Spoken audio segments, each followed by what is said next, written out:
Polini tawni amuri anflebo ma yanfu uskira la maliko na fukata se maliko na ma bi arabai avril kalo klita ani kono to samba fla ani mugone saba amunu misigili ka bamnu kono fon kono o atisira o bismillah.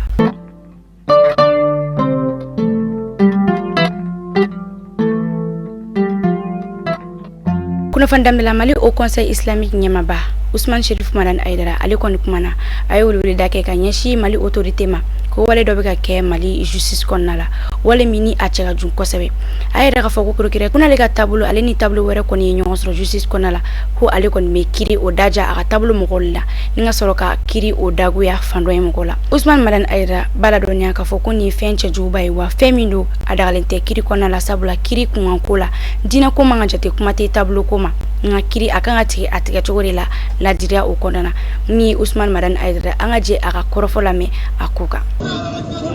partité islamé partité hal kafri partité hal kafri na islamé wele tribunal ka nga sharia boli tiende ka hal politique na islamé alimami wele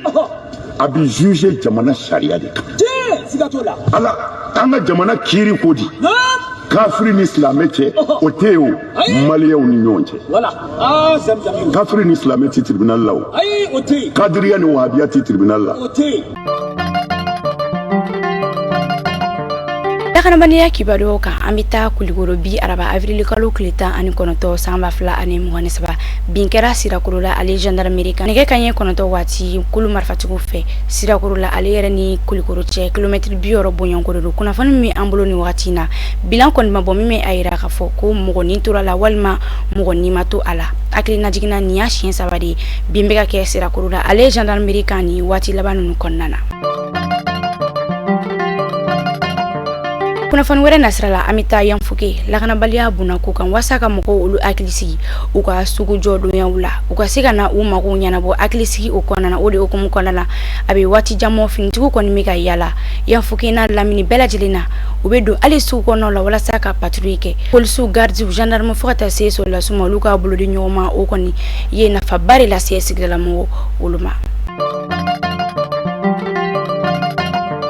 amitani kuna foni famore fe urana jamana kunti Paul Kagame ale kon mi klefla tamala ni wati na Guinée Conakry bismillah Guinée Conakry jamana kunti fe Mamadou Doumbia colonel Mamadou Doumbia ale yere di wele bla Paul Kagame wala sakana aka jamana tasira ulula jessa bla ko Paul Kagame militaire korore do wa ko mo mi kon me fe ki ga jamana kon glanganye fika aka la dilikon la meninga soro ki sinda asinanola ode okum konana colonel Mamadou Doumbia ale wele bla Paul Kagame ma kana aka jamana konana o kelen Paul Kagame ale mata ayere ka foko ale ni son jale no kosebe ka to la dine wa ko dona na tola abina wole bla colonel Mamadou Doumbia ma kana visite officielle ke uranda mali kuna fa jawla jibago ni kuna fa damano ni timi ombolo kada okloka on ci akoklo majola